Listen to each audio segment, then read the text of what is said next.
Okay. Good afternoon. And welcome to everyone who's joining us on the internet as well.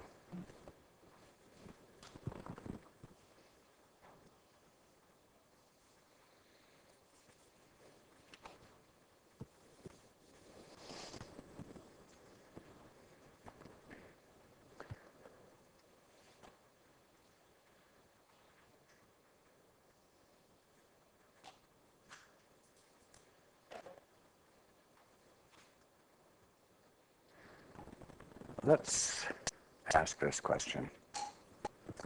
What is the purpose of being?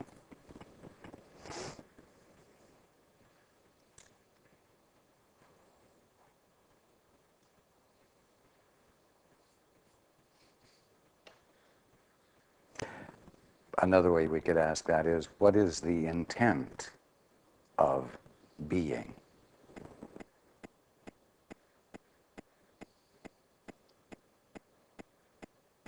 Or what is being, the state of being, determined to be?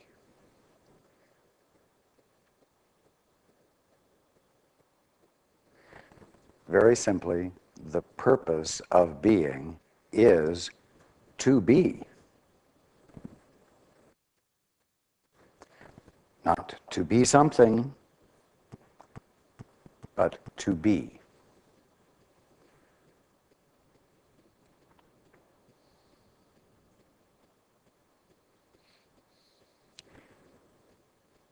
The intent to be is the meaning of the word will.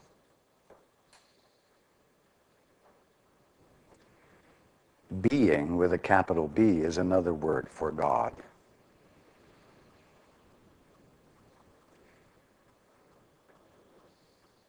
Now, what is being determined to be? Itself, and nothing else. That's why being is a state of singularity.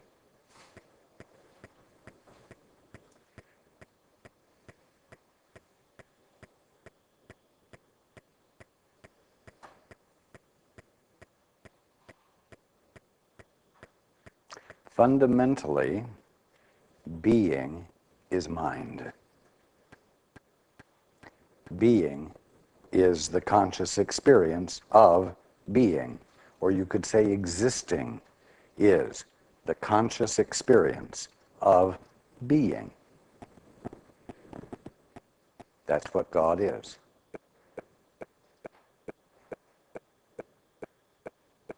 Infinite mind in the act of being aware of itself,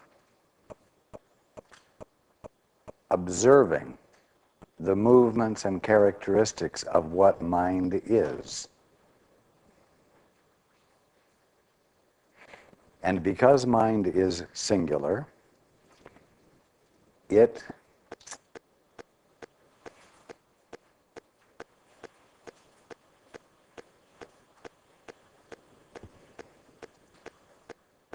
just a moment.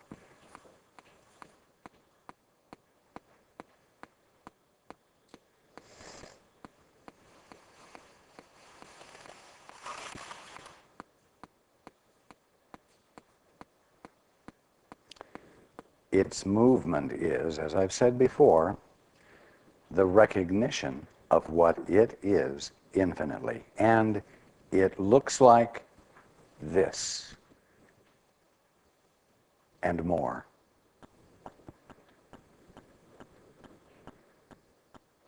The movement of mind is a movement of ideas.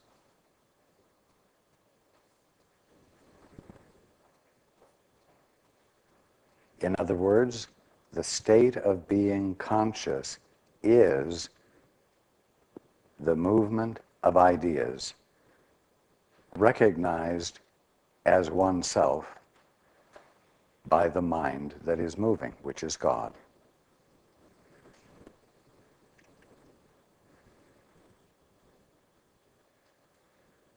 All that God is embodied in every single idea that God is conscious of in the act of recognizing the movement of his being, which is the movement of mind.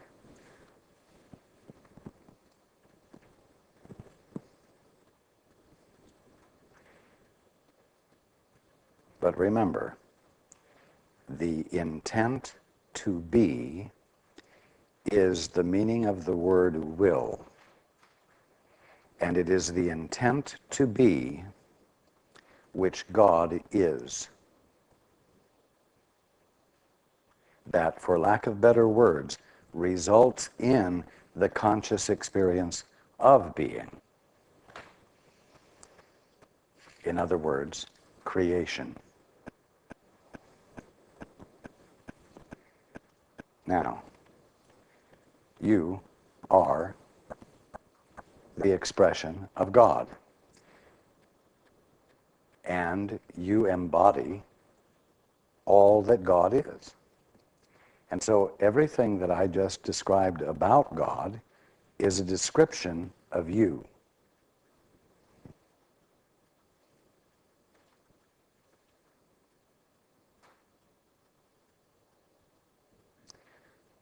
Now I'm saying this because it's very easy to misunderstand the meaning of the word will. You have learned recently that you must have free will, that you do have free will.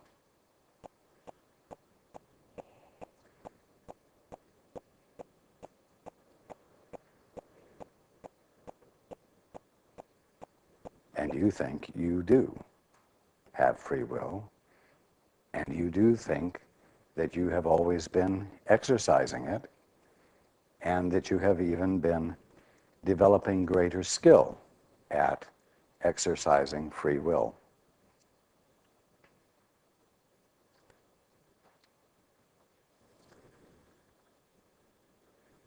Will is another word for your purpose for being. Not your personal, private purpose for being, but the purpose that is already embodied in the fact that you are conscious and conscious of everything. Your will is already in play before you ever have a thought to exercise it.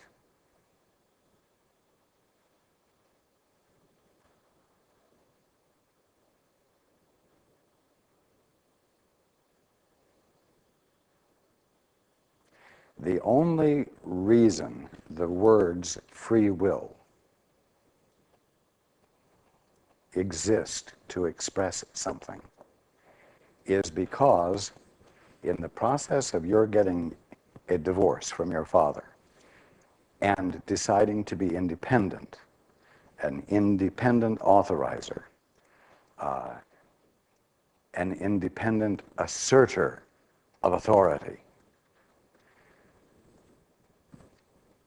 you moved into a private, separated sense of self, separated from the fundamental state of being that is your natural state of being. And you didn't then begin to express free will, you began to express self-will. And there is a difference. You began to express a will that was representing this independent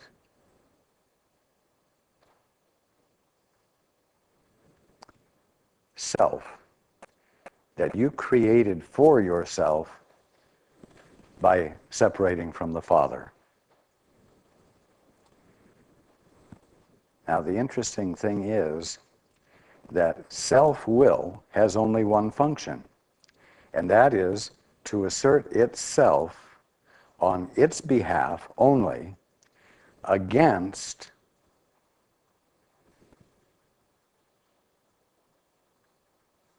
that which it just got a divorce from. Self-will is an assertion of independent willfulness. And so actually self-will is and always has been a defense against God and a defense against the way things work. A defense against your birthright.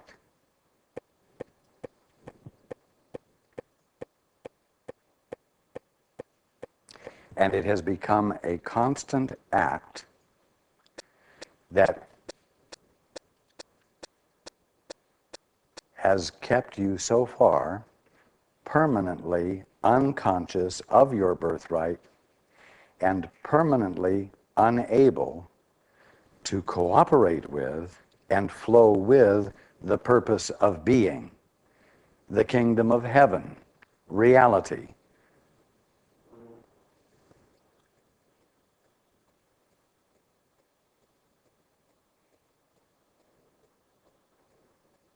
This is important to understand. As you go through your day, and you are defending yourself against the events of the day or the people in your day, on your behalf, in order to survive, you are in a constant state of defense against the conscious experience of reality.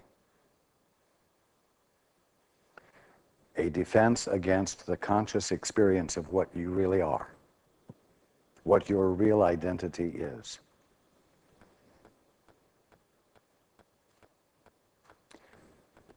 You don't have a will. You, by being, are will.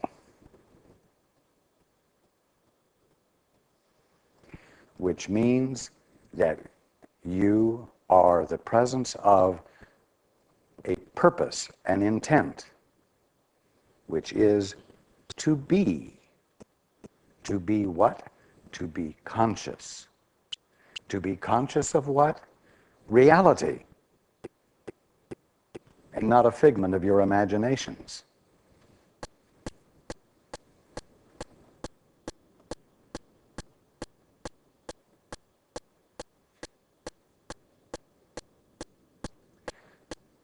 So, keep this in mind.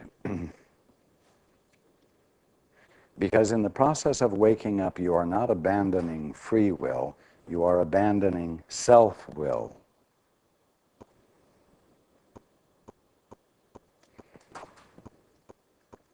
Do you see that if you are practicing self-will, which is a denial of what you truly are, and a denial of the Father, which is the source of your being,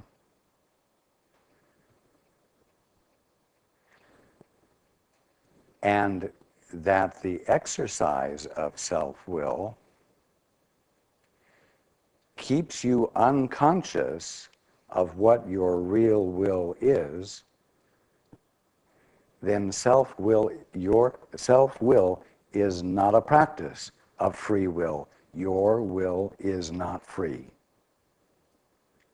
The will that is the intent to be is not free in you to be fully experienced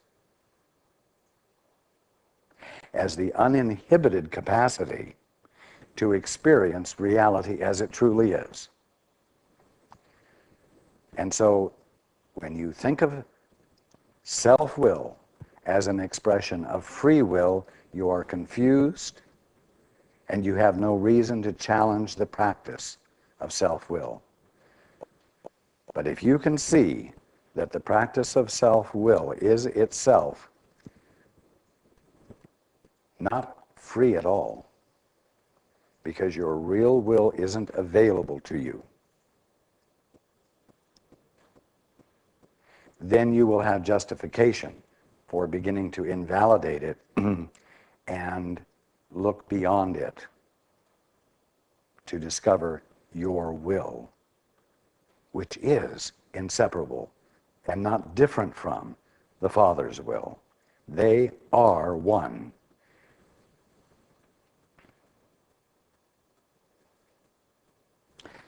Your will is not there to establish your freedom.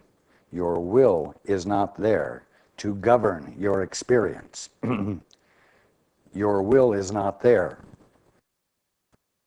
to improve your experience or to build a better defense. Your will is there as the intent to be conscious of reality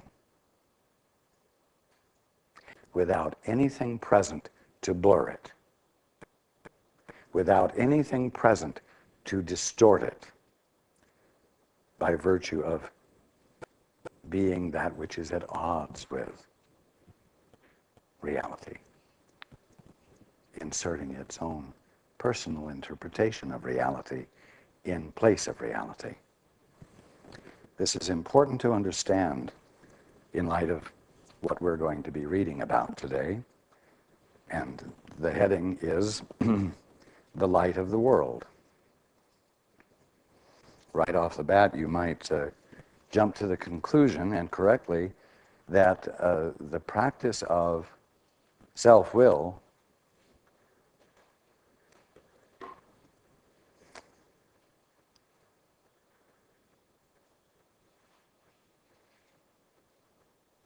dims your light.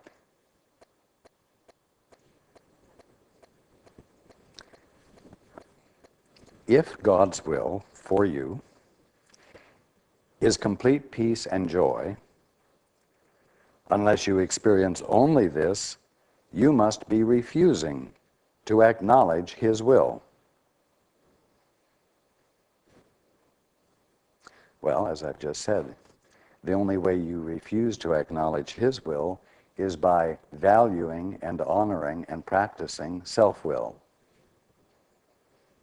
which is a denial of His will, because it's an assertion of a willfulness that you think you have to have your own original interpretations and perceptions of the only thing there is to experience, reality or the kingdom of heaven.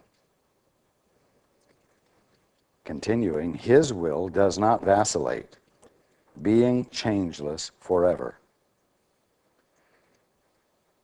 When you are not at peace, it can only be because you do not believe you are in Him. Yet He is all in all. His peace is complete, and you must be included in it. His laws govern you because they govern everything. You cannot exempt yourself from His laws, although you can disobey them. Well, how do you disobey them? By having your own point of view and saying, I prefer this point of view to yours, Father. Yet if you do disobey them, and only if you do, you will feel lonely and helpless because you are denying yourself everything.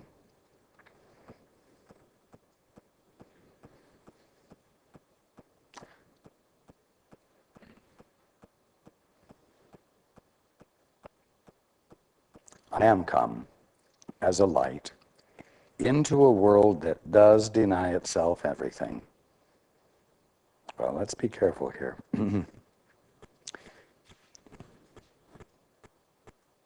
For a clearer understanding of that statement, it could read, I am come as a light into a mind that does deny itself everything. I am come as a light into a frame of mind that does deny itself everything. I am come as a light into a set of perceptions that cause reality not to be seen as it is. It isn't saying that I am come as a light into a material world of planets and stars and universes. That is not its meaning. I am come as a light into a world that does deny itself everything. It does this simply by dissociating itself, getting a divorce, dissociating itself from everything. It is therefore an illusion of isolation. Important point. No matter how imaginative you get, you can't create a real isolation. You can only create for yourself an illusion of isolation. It is therefore an illusion of isolation maintained by fear of the same loneliness which is its illusion. I have told you that I am with you always, even to the end of the world. Well, even to the end of the frame of mind that you're caught in by virtue of valuing and practicing and exercising self-will that is itself the denial of your capacity to see everything as it truly is.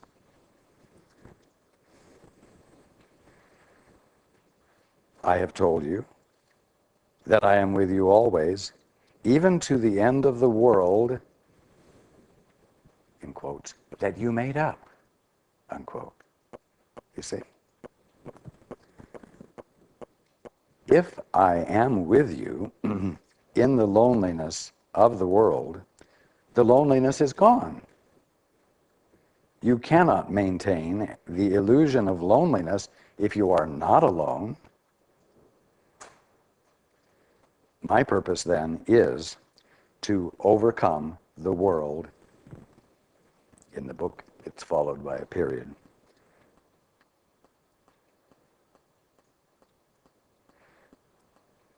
But I'm going to say it this way. My purpose then is to overcome the world you made up. Where? In your mind.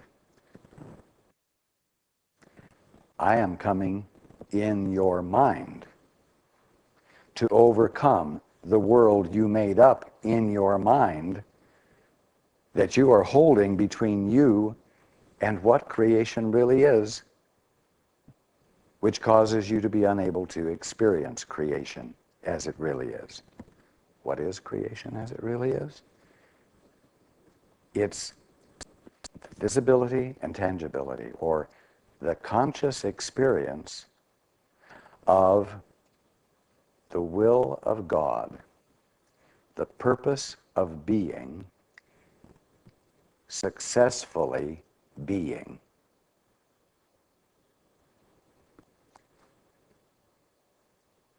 Your will is the intent to see and experience everything as it truly is, because everything as it truly is the visibility and tangibility of your will, because your will and the Father's will are one and the same. Not two cooperating wills, not two wills in perfect harmony with each other. They are one and the same.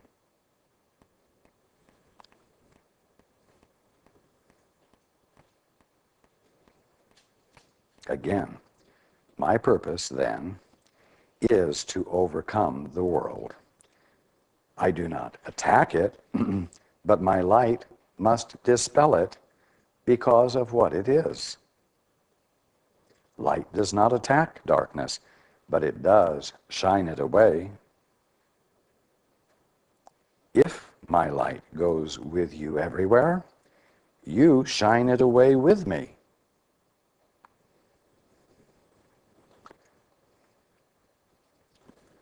Well, as you know, we've been talking, it seems like for ages, about breaking your isolation. And that the way for you to break your isolation is to be willing to say help, to reach beyond the boundary of your self-will,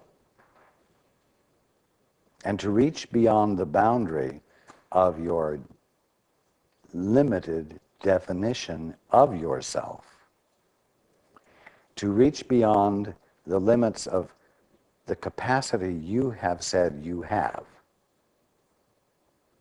and which you insist on functioning within.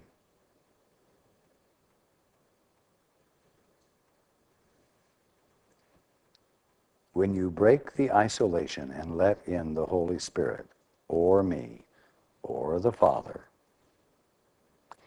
you have joined.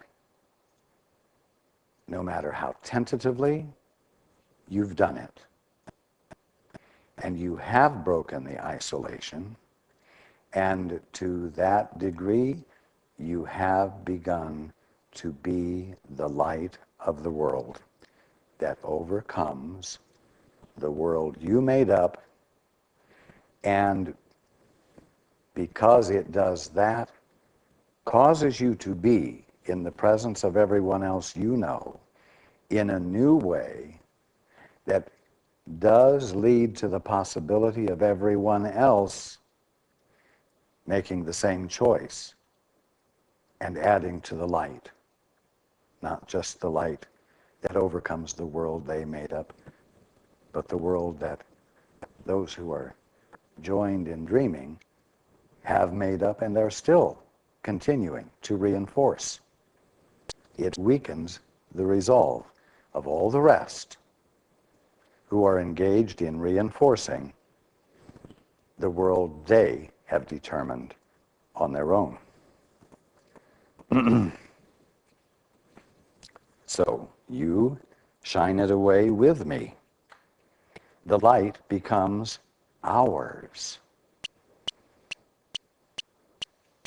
And you cannot abide in darkness any more than darkness can abide wherever you go. The remembrance of me is the remembrance of yourself and of him who sent me to you. You were in darkness until God's will was done completely by any part of the sonship. When this was done, it was perfectly accomplished by all. In other words, when I did it perfectly, it was done perfectly by every single one of the brotherhood, even those who were still asleep because of what they really are.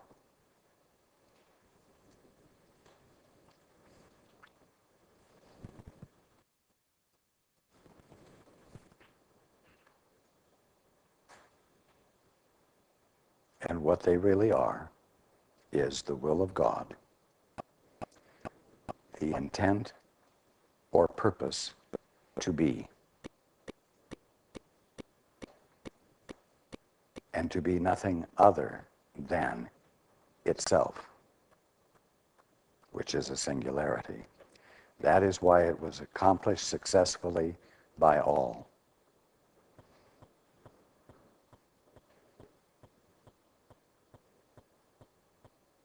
Continuing, how else could it be perfectly accomplished? My mission was simply to unite the will of the sonship with the will of the Father by what? Being aware of the Father's will myself.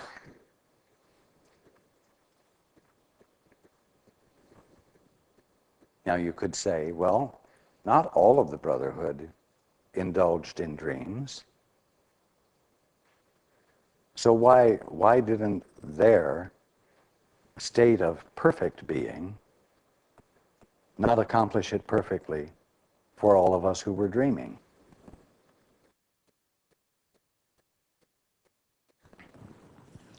The reason is that, for lack of better words, a trail home needed to be blazed from the place of dreams. Someone in the dream, someone obviously and provably in the human experience, had to demonstrate that there is a way home from there. That was what was accomplished perfectly.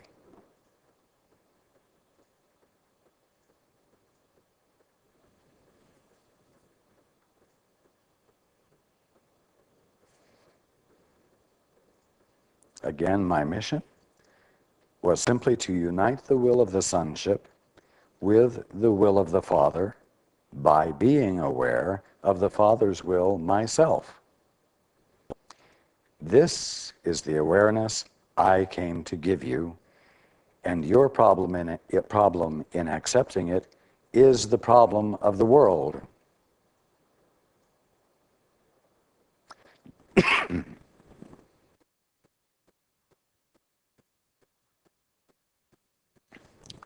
Dispelling it is salvation.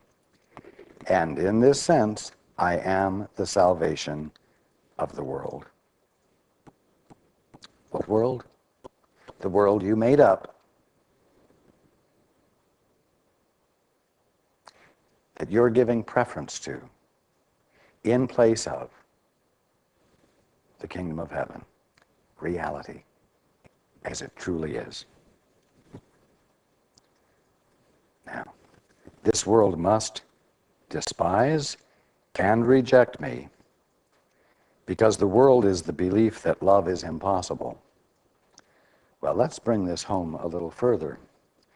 This world you have made up must despise and reject you, the real you. Why?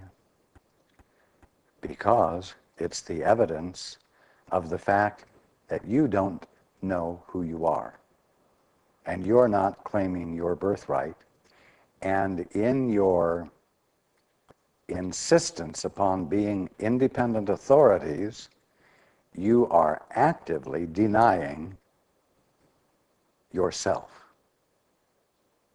You are actively keeping your real selfhood out of sight. And you've done this, as I've said before, by denying your source and claiming in so many ways that you are your own source, that you truly are a self-starter, that you truly are an independent embodiment of life that exists and acts on the basis of a will that is its own and only its own.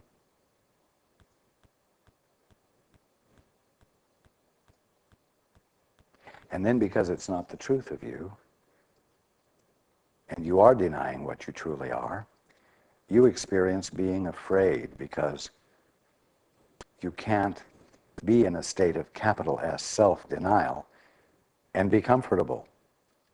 Your innate sanity with a capital S will be a constant reminder to you that you're trying to do what's impossible. And so your sanity becomes an alarm system that constantly says, stop doing this, stop doing this. You're moving in the wrong direction. You can't accomplish this. Don't waste your time, etc., etc.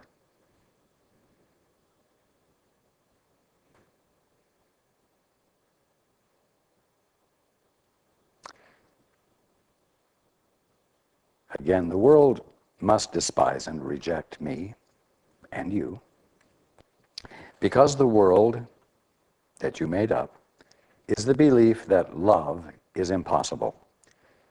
Your reactions to me are the reactions of the world to God. If you will accept the fact that I am with you, you are denying the world you made up and accepting God.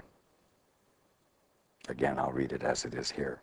If you will accept the fact that I am with you, you are denying the world and accepting God. My will is his, and your will to hear me is the decision to hear his voice and abide in his will. In other words, it's the first step in your annulling the divorce. As God sent me to you, so will I send you to others. And I will go to them with you. You don't think I'd send you out alone, do you?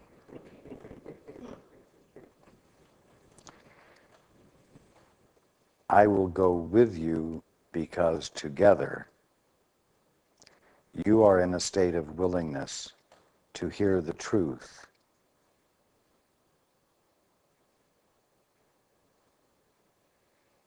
And thereby extend the truth to your brothers.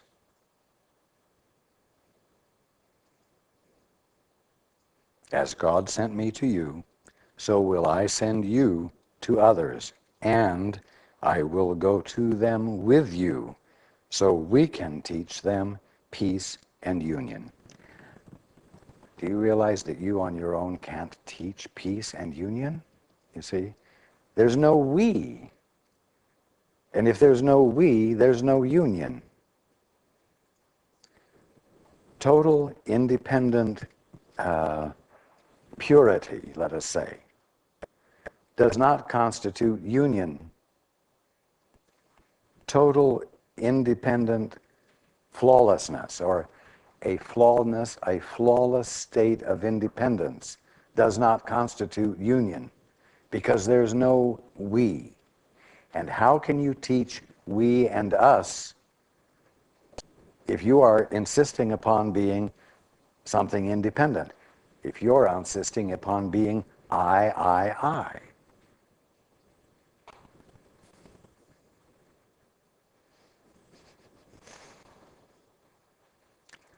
Do you not think, continuing, do you not think the world needs peace as much as you do? Do you not want to give it to the world as much as you want to receive it? For unless you do, you will not receive it. See, you can't receive it if you don't pass it on. You see, you can't embody the Christ when you're a closet Christ.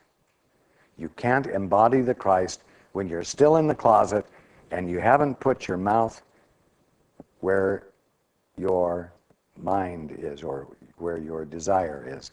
And so if you say, I am the Christ, but you won't let it show, then you are not embodying the Christ.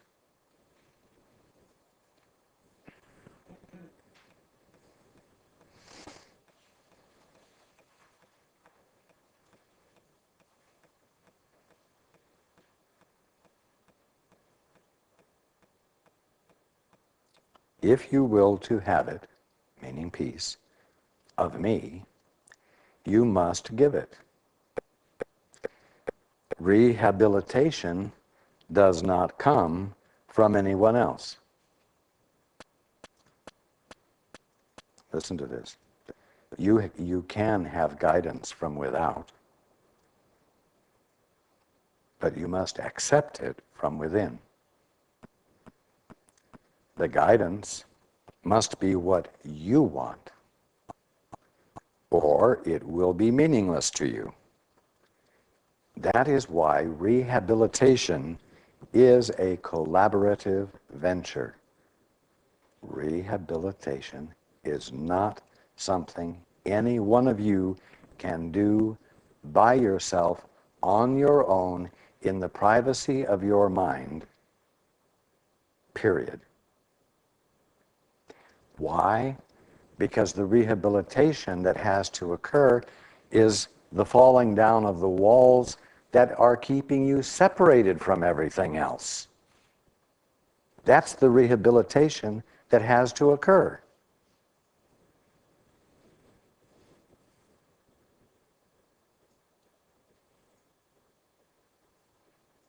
I can tell you what to do, but this will not help you unless you collaborate by believing that I know what to do. Oh, well, there comes this call for trust. And trust is involvement, isn't it? Because you have to express faith and you have to yield your authority and agree to work together and to entrust yourself to one who knows better than you, because what use is there to entrust yourself to somebody who doesn't know more than you?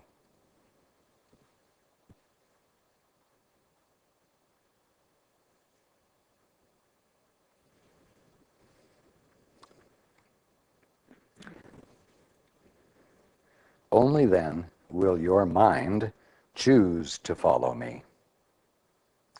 Without your will, you're making the choice to follow me. Without your will, you cannot be rehabilitated. So you see, when I have said the only right use of will is to choose not to use it, you could have assumed that your will is an illusion and that you will be giving it up forever. But the fact is that the only thing you will be giving up is a misuse of your will called self-will, which is always self-protective and a defense against everything that is not you. When truly everything is the infinitude of you, of what you divinely are. Without your will, you cannot be rehabilitated.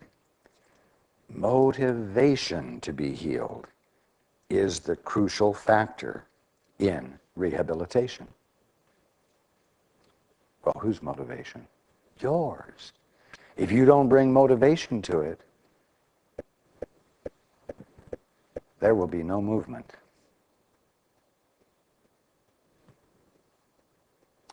If you're not motivated to move, I promise you, you are motivated to stay stuck. You can't be without motivation. If you're stuck, it's by your will. You are motivated to not move 1 inch further ahead than where you are.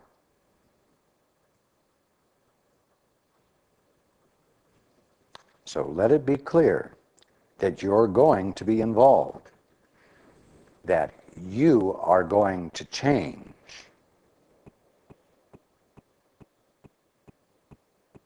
And that without your willingness, you won't change. Nothing will happen. Rehabilitation will not occur. Again, motivation to be healed is the crucial factor in rehabilitation. Without this, you are deciding against healing. What did I just say? I just said if you're stuck, it's by your will. It's by your determination. You are deciding against moving forward. Again, without this, you are deciding against healing, and your veto of my will for you, my will for you, makes healing impossible. Makes waking up impossible. If you do not join with one who is awake, who stands with you on your behalf, you cannot wake up.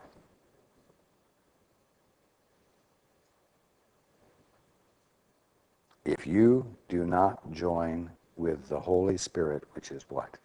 Nothing more than your right mind, you cannot wake up. If you don't join with me, when my function is the same as the Holy Spirit's, you cannot wake up.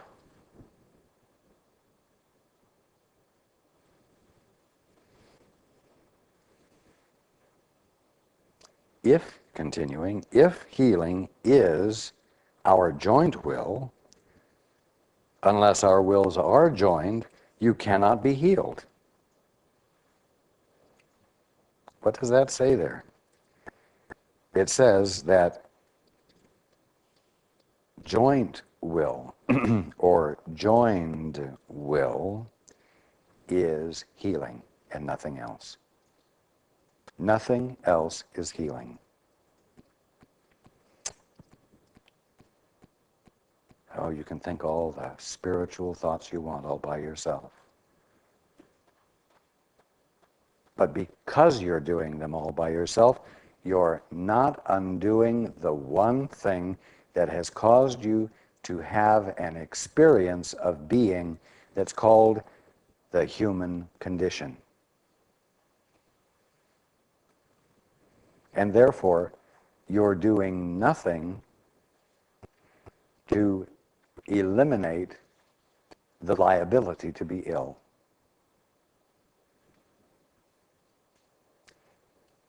If healing is our joint will, unless our wills are joined, you cannot be healed. This is obvious when you consider what healing is for. Healing is the way in which the separation is overcome. Separation is overcome by union. It cannot be overcome by separating.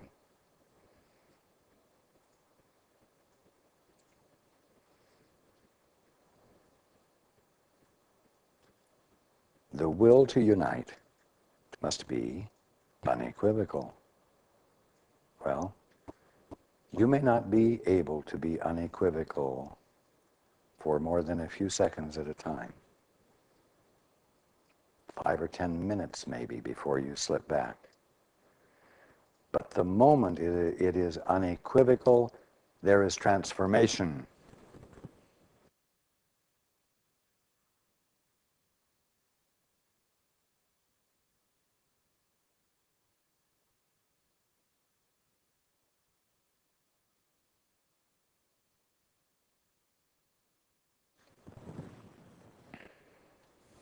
There are instantaneous healings.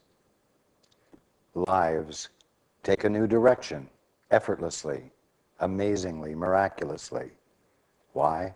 Because a sudden shift of perception has been able to occur.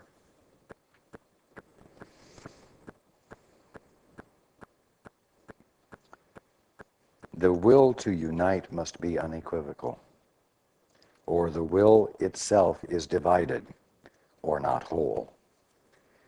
Your will, not your self-will, but the purpose of your being, is the means by which you determine your own condition, because will is the mechanism of decision.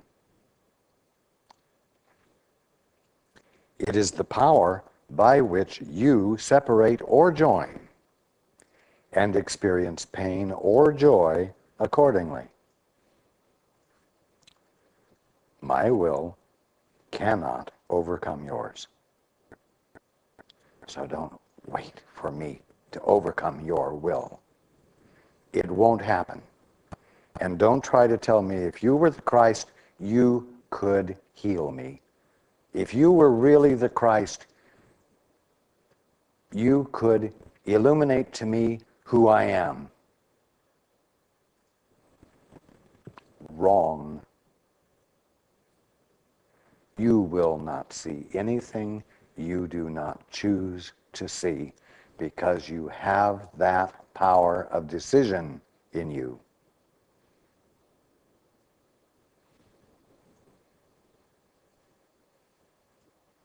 You want to know something?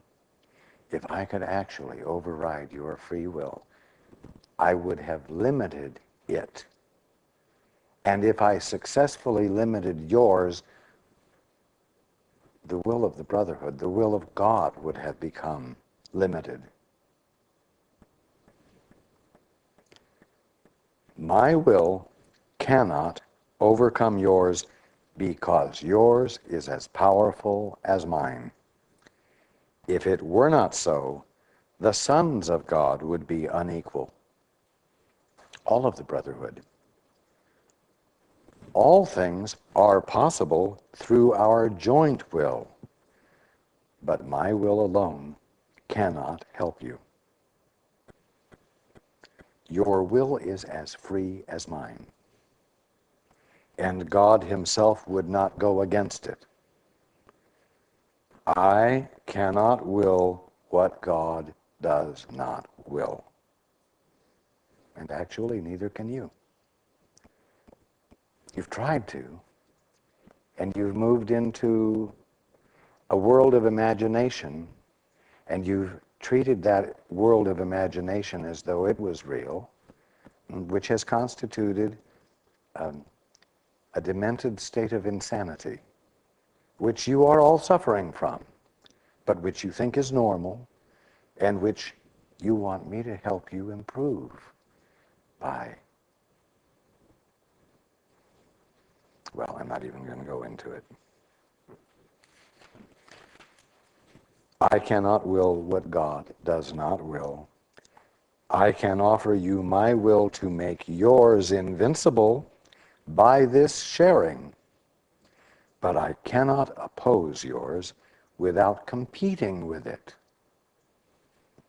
and thereby violating God's will for you. Nothing God created can oppose your will, as nothing God created can oppose his.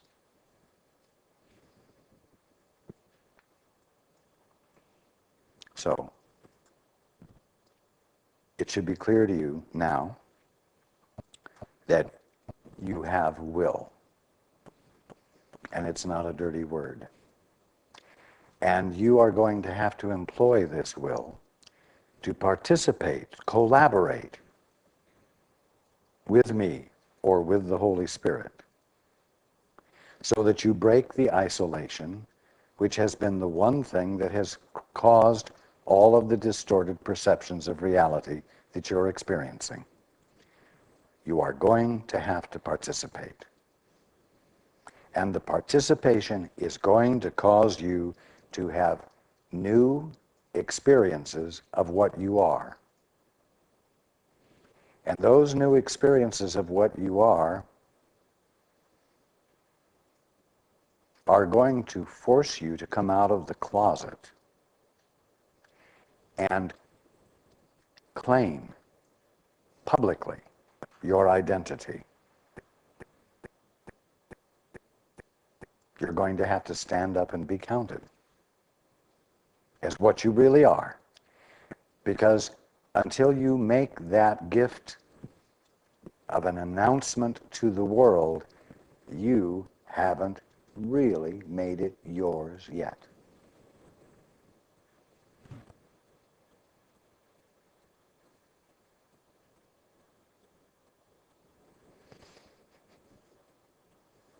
Continuing, God gave your will its power, which I can only acknowledge in honor of his.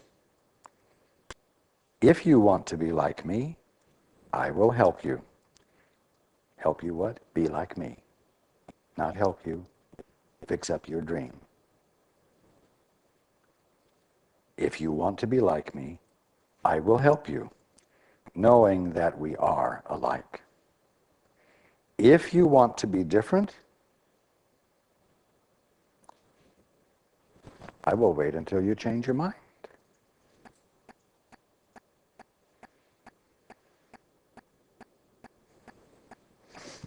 Oh, I know. Well, if you were really the Christ, you wouldn't say that. And the very fact that you're saying that tells me you're not the Christ. You would help me. Undyingly, you would help me. You would try to get me to change my mind. You would do everything in your power to get me to change my mind. The Christ would be willing to do that. Bullshit.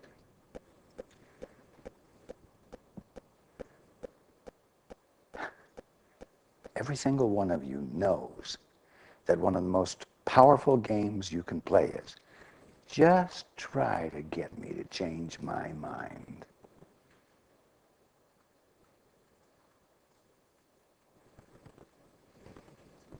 Except you don't say that, because if you said that to somebody, they would walk away. So what you say is, I'm so miserable and I know I'm not seeing things right. Please help me change my mind. Sounds good, but it's still the same game.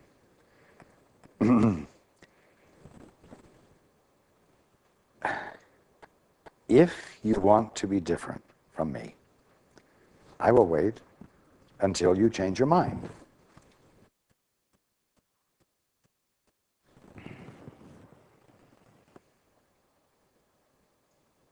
I can teach you, but only you can choose to listen to. Stand in receipt of, let in my teaching. How else can it be if God's kingdom is freedom? Freedom cannot be learned by tyranny of any kind.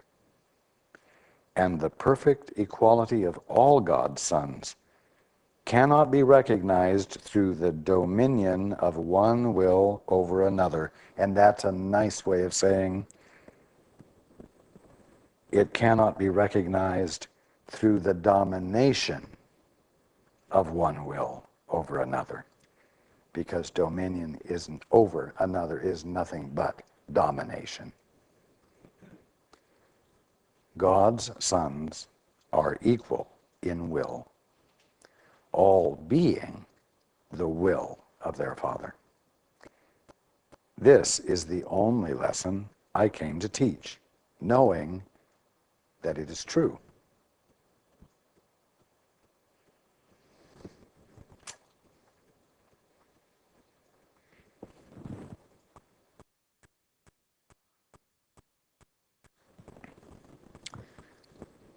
Don't any of you tell me you can't do it.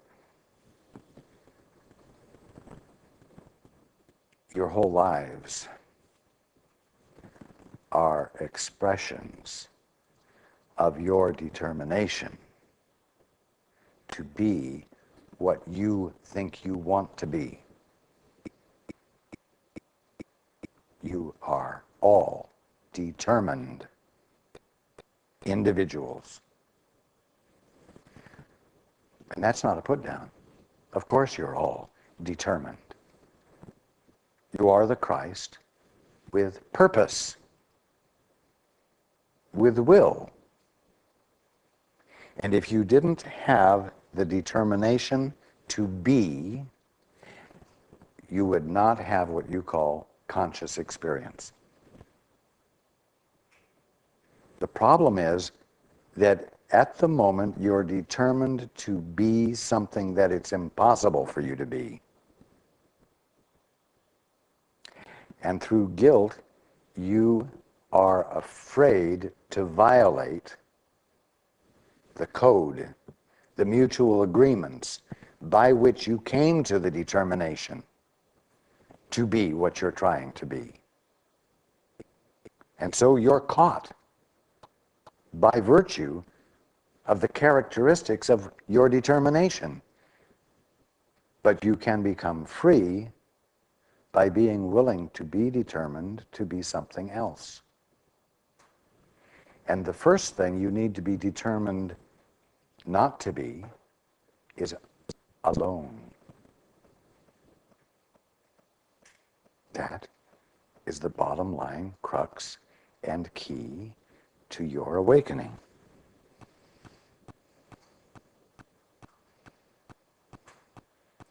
Continuing, when your will is not mine, it is not our Father's. It's self-will. This means that you have imprisoned yours and have not let it be free. Of yourselves you can do nothing, because of yourselves you are nothing.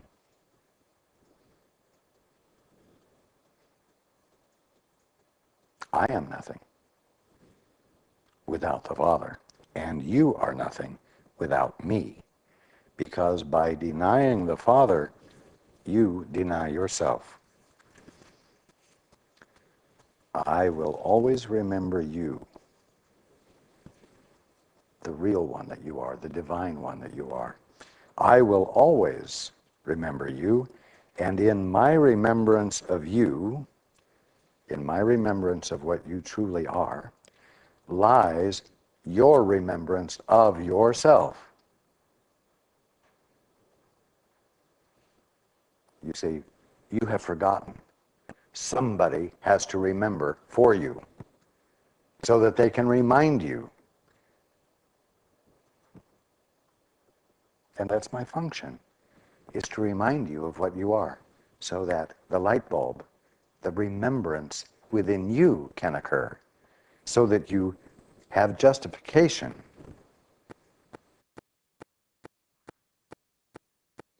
for abandoning your commitment to your current definition of yourself and your current commitment to staying isolated.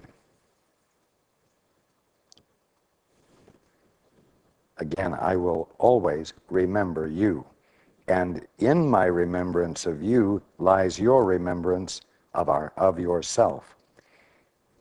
In our remembrance of each other, now we're talking about being joined, not being isolated. In our remembrance of each other lies our remembrance of God. And in this remembrance lies your freedom, because your freedom is in Him. I'll tell you that your very existence is in Him.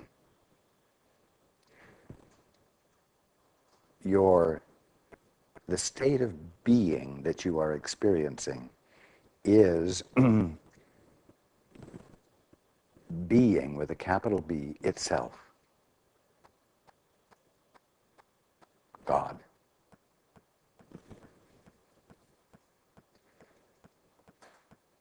Join then with me. Break the isolation.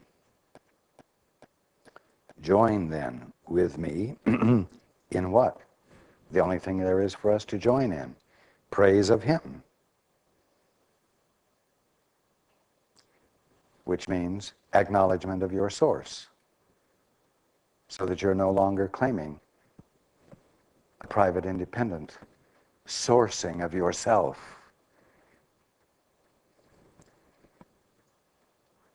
Join then with me in praise of Him and you whom He created. This is our gift of gratitude to Him, which He will share with all His creations, to whom He gives equally whatever is acceptable to Him. Because it is acceptable to Him, our remembrance of each other, and our remembrance of Him, and in our remembrance of Him, a coming into singularity,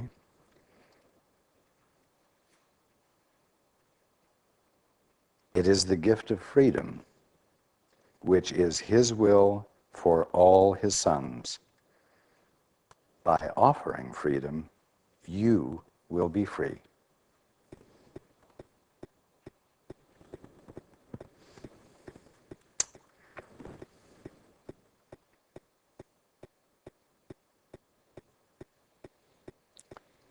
Freedom, and this is what we will end on, freedom is the only gift you can offer to God's sons, to each other, in other words.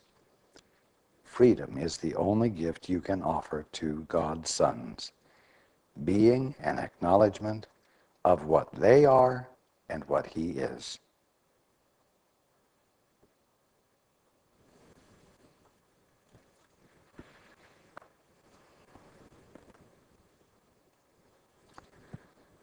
So while you sit neatly and tidily in your closet, claiming to be the Christ, knowing in your mind that you must be the Christ, and being willing to not argue the point in your mind,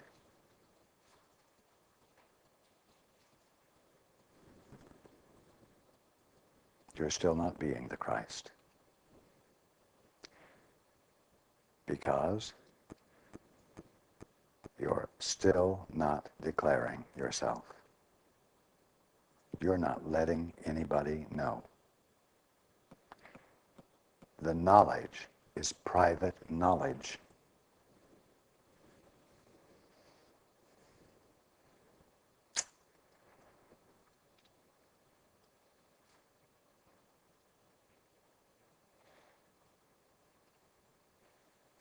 That's aloneness.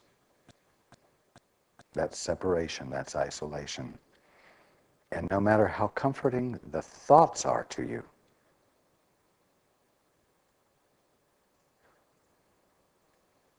there will be no rehabilitation, no transformation, no healing, no awakening, no change that will occur. And so, don't fool yourselves any longer, thinking that your private, wonderful thoughts have some capacity to transform your life or anything in the world you made up, because it doesn't and it won't.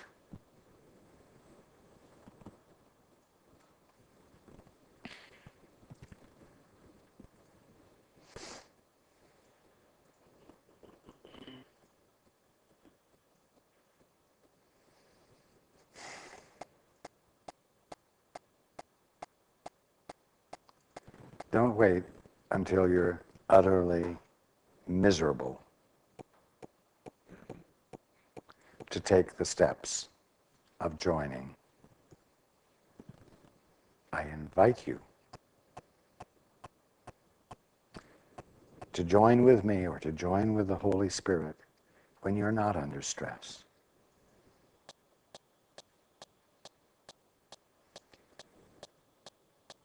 But I promise you that even when it's not stressful, it's still going to take commitment from you. You're still going to have to bring your will into play. You're going to have to bring your willingness into play and act on it. Not just think about it. Thinking the truth is not acting on it. Thinking the truth is not embodying the truth.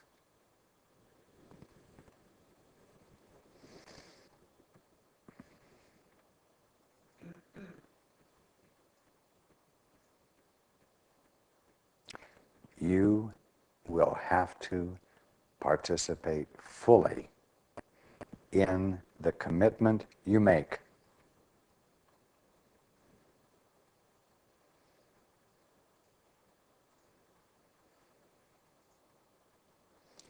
But I'll tell you something, you're assured of success when you do it. Whether you can believe it or not, whether you can see it or not. And really, you can all understand that if you don't bring commitment to something, nothing is going to happen. Truth is simple. Be willing to look at it.